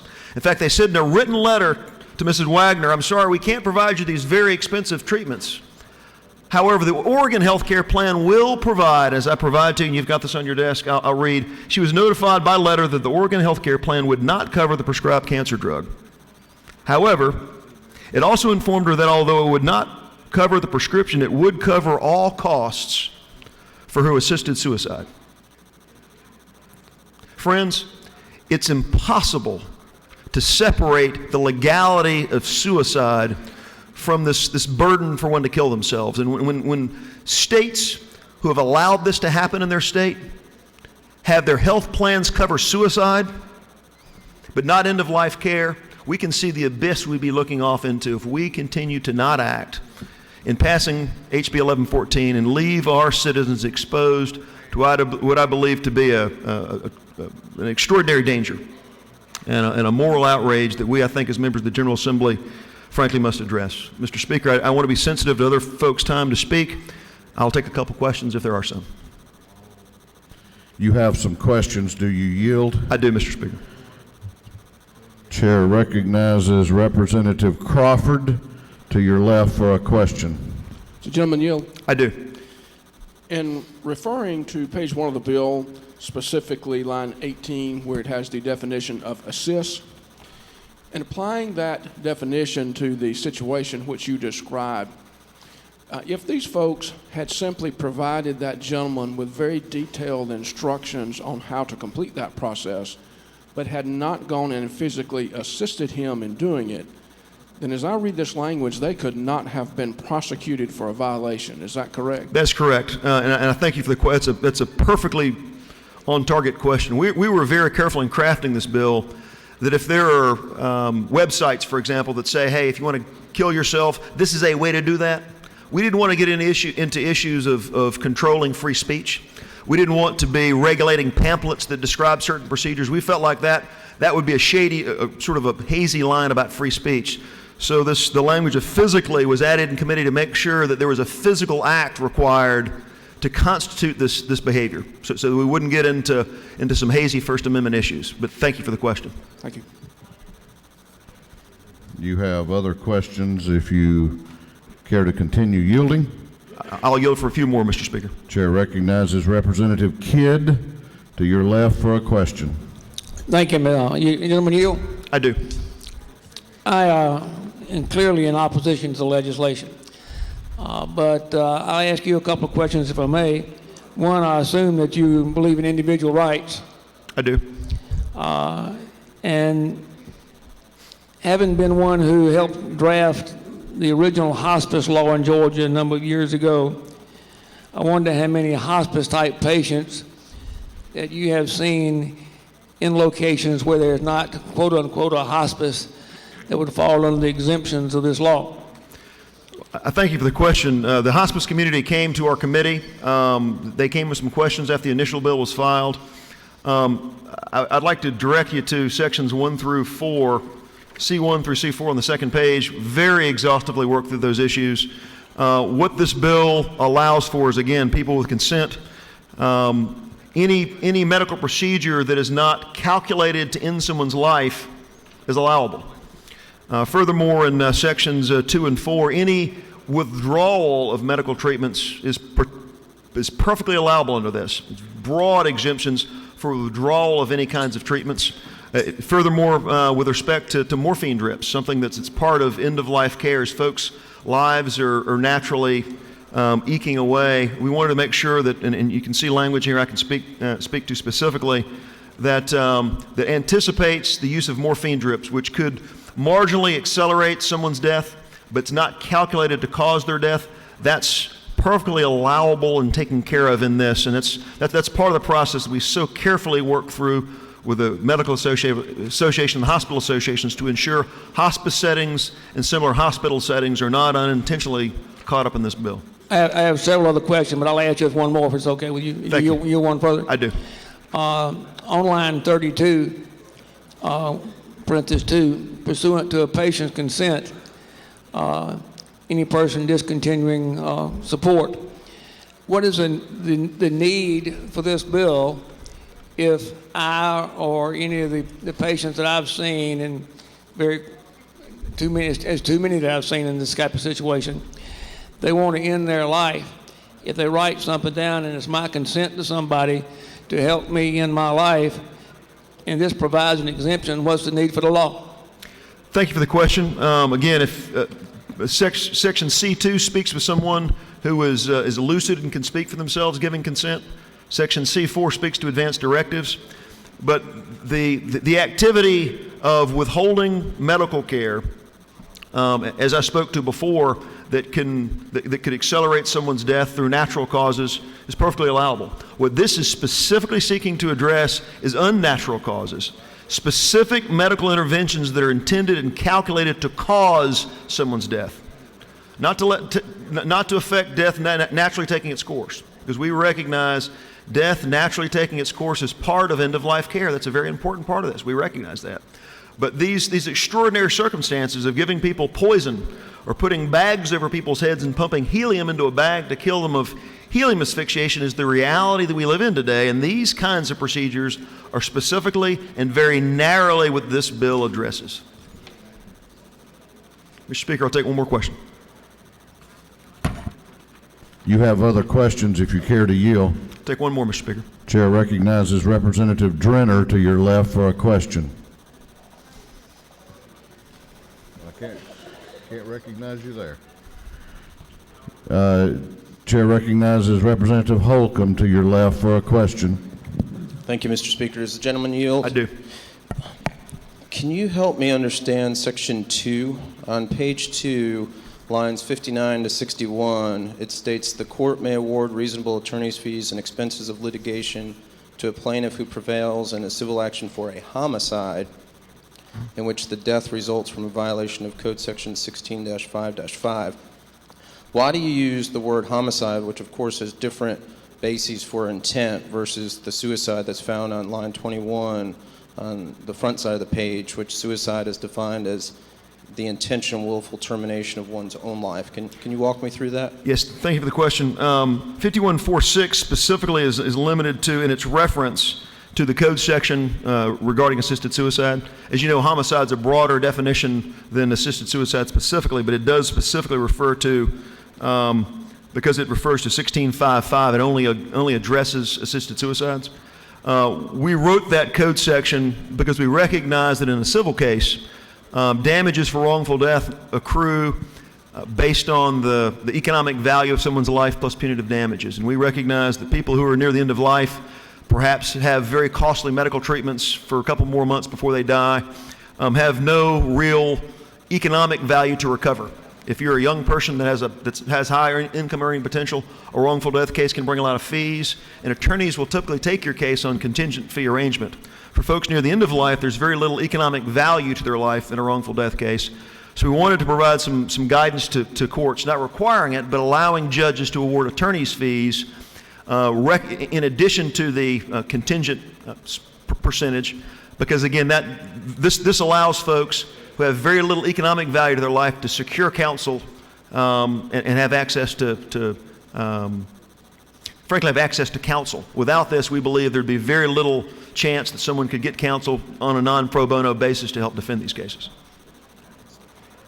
Mr. Speaker, with that, I'd appreciate your favorable consideration of 1114. It's a bill that I think we can no longer stand not to act on. I yield the will. Gentleman has yielded the will. There is a minority report.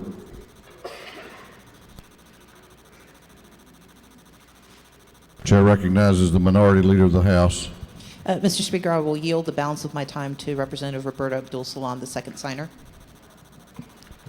The minority leader has yielded the minority report time to Representative Roberta Abdul Salam. Chair recognizes the representative.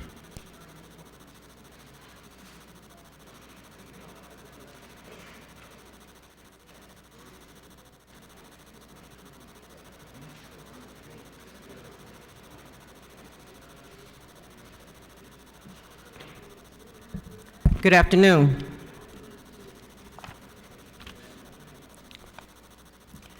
I rise to ask that you consider the other side of the consequences in placing into law House Bill 1114.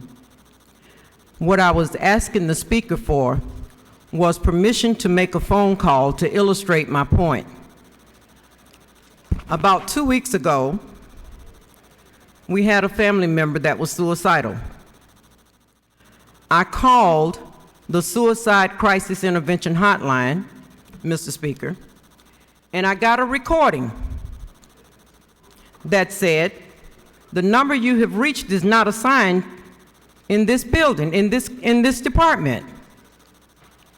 Now, I think that I'm fairly savvy, so I went to the internet and I searched the internet. It gave a different number. And Mr. Speaker, I dialed the second number. And the recording said, you've reached a number that is no longer in service. Now, I don't mind telling you that I was terrified because I won't say a victim, but I have experienced suicide in my personal life. And I was not willing or interested in trying to experience it again. But let me tell you something. Sometimes, with all the due diligence that you know how to carry out, you reach out to the right place and the right numbers, and you cannot get help. And under this bill, as I stated in Judiciary Committee that I serve on, I'm concerned about 3 words. On line 22, it said intends. You have to have actual knowledge that a person intends to commit suicide.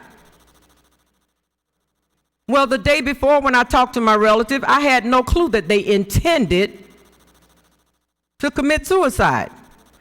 Did I have knowledge? Yes, I had knowledge that they were talking about it. But you never ever know what somebody intends. I have a problem with that. And then you have to willfully, knowingly assist.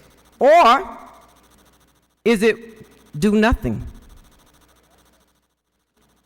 And if you try and you don't assist, but you tried to assist, what charges do you face? What liability do you face? So that is really my opposition to this bill. I did address it in committee. There were no changes made, but I will tell each and every one of you, when you are charged and faced with deciding what somebody intends, and you're trying to get help, but you can't. And yes, this was in Georgia. And yes, it was local. And yes, we got the person to the hospital and got help, and we saved them this time. But I went through 3 numbers trying to get help 2 weeks ago. So I urge you to seriously consider putting into law something that can hold you liable for what somebody else may or may not intend, and what you willfully and knowingly don't do, or they can charge you with not doing. I have a young man, he's Caucasian, about 34 years old, that's on probation because a year ago he was charged with complicity in the death of his mother, who was elderly, infirmed, barely able to get about, and they figured he should have done more to help her in her situation. I urge you carefully consider voting yes on this bill, because next time you might be getting recordings. And what happens after that? Mr. Speaker, I yield the well. Lady has yielded the well. No one else has signed up to speak on this measure. The chairman of the committee is entitled to the last word. The chair recognizes Chairman Golick. Thank you, Mr. Speaker. Ladies and gentlemen of the House, I'll be brief. I want to just take a moment to thank and recognize Representative Setzler and some others for their work on this issue. When the Supreme Court issued its ruling, really just several weeks ago, really, we had to act quickly. And Representative Setzler represented the committee, represented this House very well in his due diligence, worked with the Attorney General's office in taking a very complicated subject, a very delicate subject, working with all the stakeholders who are relevant to the issue, bringing them all together and making sure that we're passing good law. And I believe that's what we're doing today in passing good law.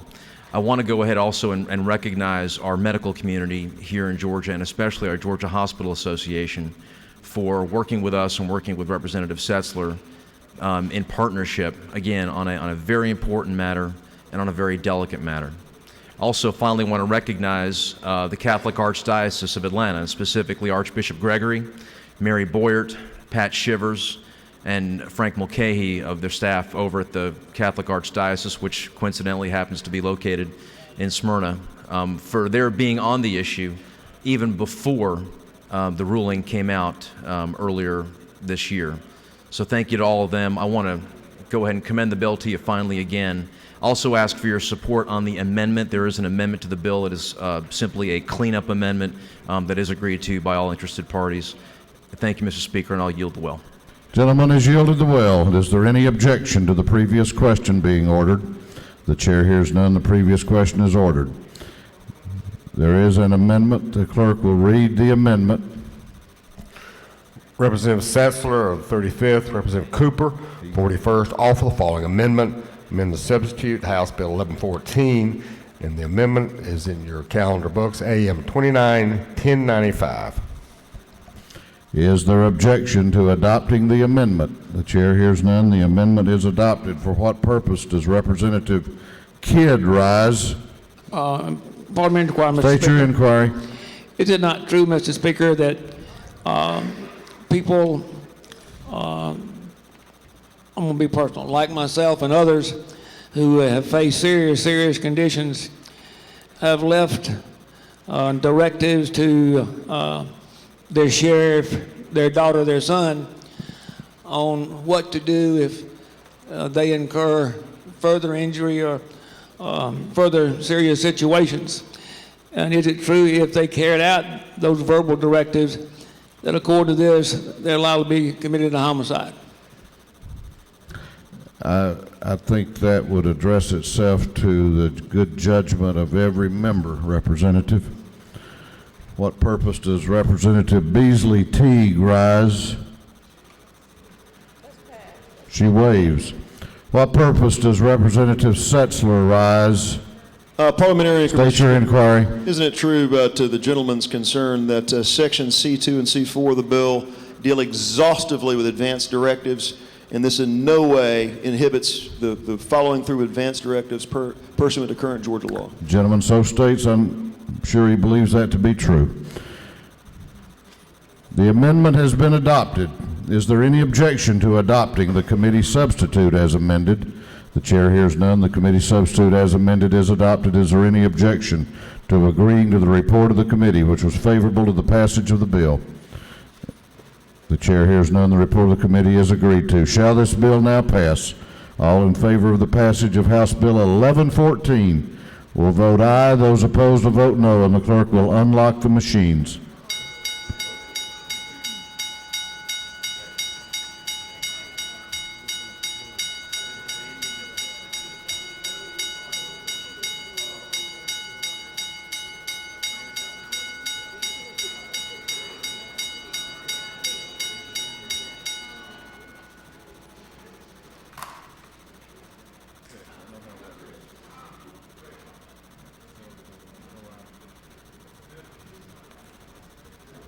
Have all members voted?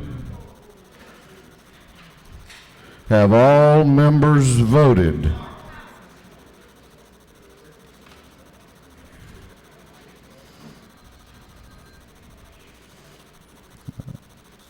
All members voted. If so, the clerk will lock the machines.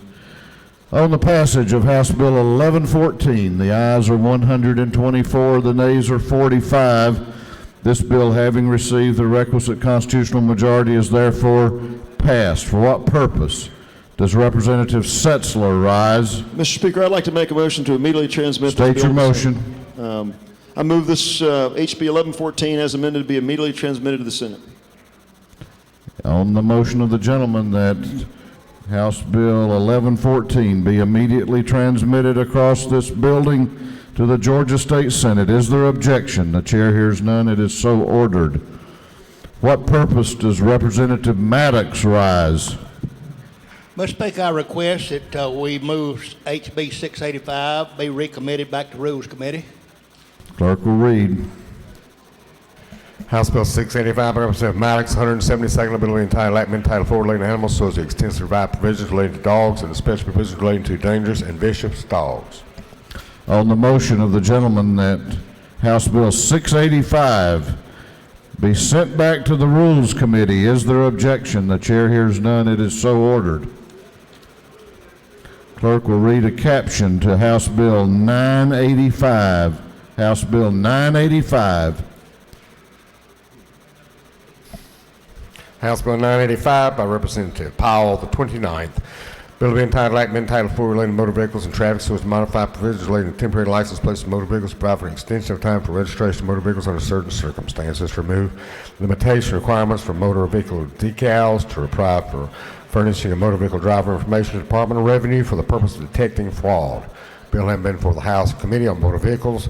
Committee recommends bill to pass. Bill is being read today for the third time. How about him? Chair recognizes Representative Powell to present the bill. Representative Powell. Thank you, Mr. Speaker, and ladies and gentlemen of the House. I bring to you House Bill 985. This is the what we've commonly got to call the annual housekeeping bill for Department of Revenue Tag and Title Division. Last year we had dealt with a lot of legislation that dealt with the temporary tags and a lot of the abuses. And what this bill does is that in the period of the last year, there's been some enhancements by their computer equipment. So this bill does just a handful of things. One, it provides that the temp tags that are issued, they've got to be transferred upon the issuance of a permanent plate. It eliminates the requirement that temp tags that they've got to be surrendered when that vehicle is registered.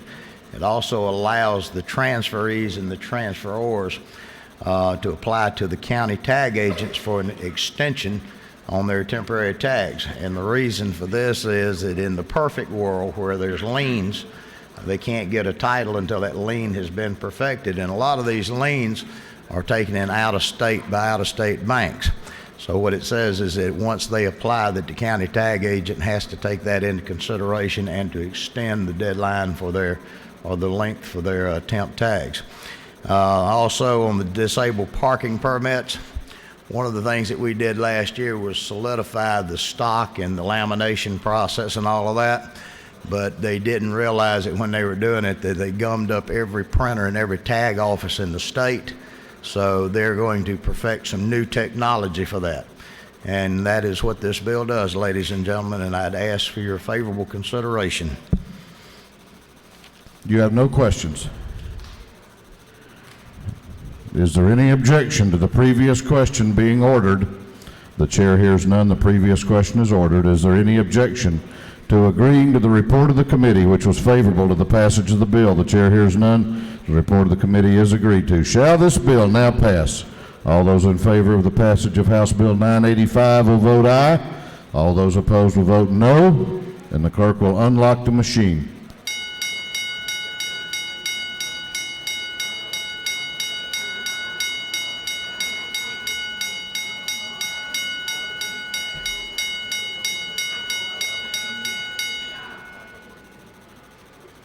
Have all members voted? Have all members voted? If so, the clerk will lock the machine on the passage of House Bill 985. The ayes are 165, the nays are 0. This bill, having received the requisite constitutional majority, is therefore passed. Chair recognizes the chairman of the Rules Committee for an announcement. Now you say it. I hear you. That was not a show of affection, I take it.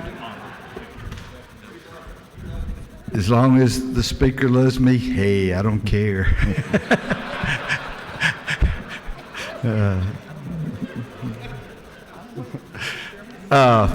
Mr. Chairman, there will be a Rules Committee meeting in 10 minutes. Please come by and say hello.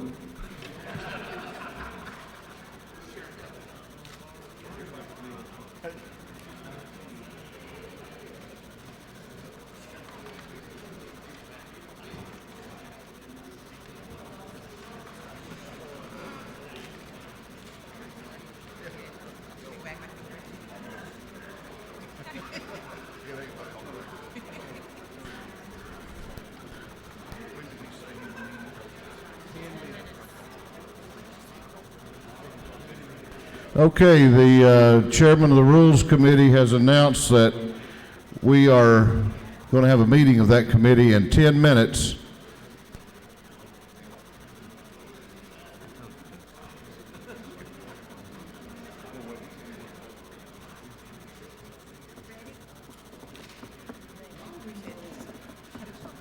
The House is going to be, Rules Committee will meet in 10 minutes. That looks like about 3:35.